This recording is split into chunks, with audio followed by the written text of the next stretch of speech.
So sa mga bossing dyan na gustong matutong magpintura, so dito muna tayo sa top coat clear mga bossing, na kapag gagamit kayo ng top coat clear, make sure na alamin ninyo kung anong ratio ng inyong top coat clear na binili. Gaya nito, meron tayo ditong 4:1 na ratio. Hipik ang brand nito mga boss.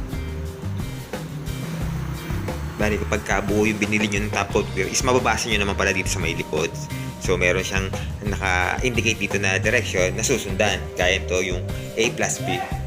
Bali ito na nga at nasukat na natin mga bossing. 4:1 yung pinaka-ratio. So hindi na natin to hahaluan ng thinner dahil hindi naman naka-indicate na lalagyan ng thinner. Bali pagsasamahin lang natin itong dalawang component, tapos pwede na natin itong i-spray para pang top coat clear natin.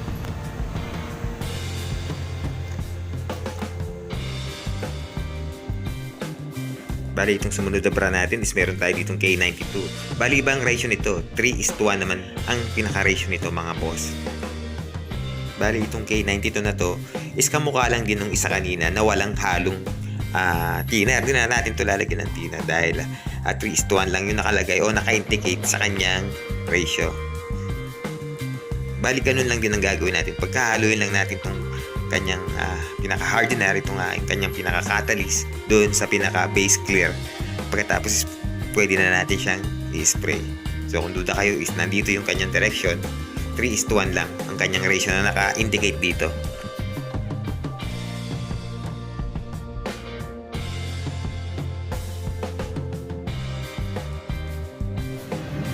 Bali dito sa ating pangatlong top coat clear is meron naman tayo dito polygloss. So iba rin yung ratio nito mga boss. So pinaka-ratio nito, ang ratio is 3:1:1.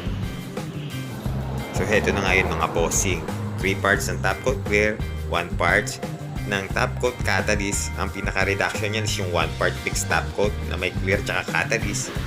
Pagsamahin yun, pagkatapos kung gaano karami yun, is din ganun din karaming thinner yung ilalagay natin o yung tawag na pinaka-reducer.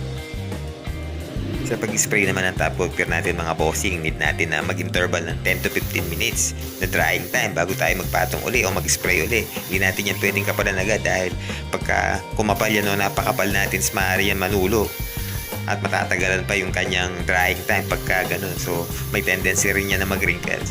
So kailangan need natin sundan yung ating interval time na may 10 to 15 minutes.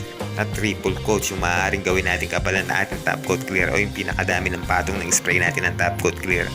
So ayan mga boss, yung tinalakay natin is yung mga klase ng top coat clear na urethane. So hindi acrylic yan mga boss nga.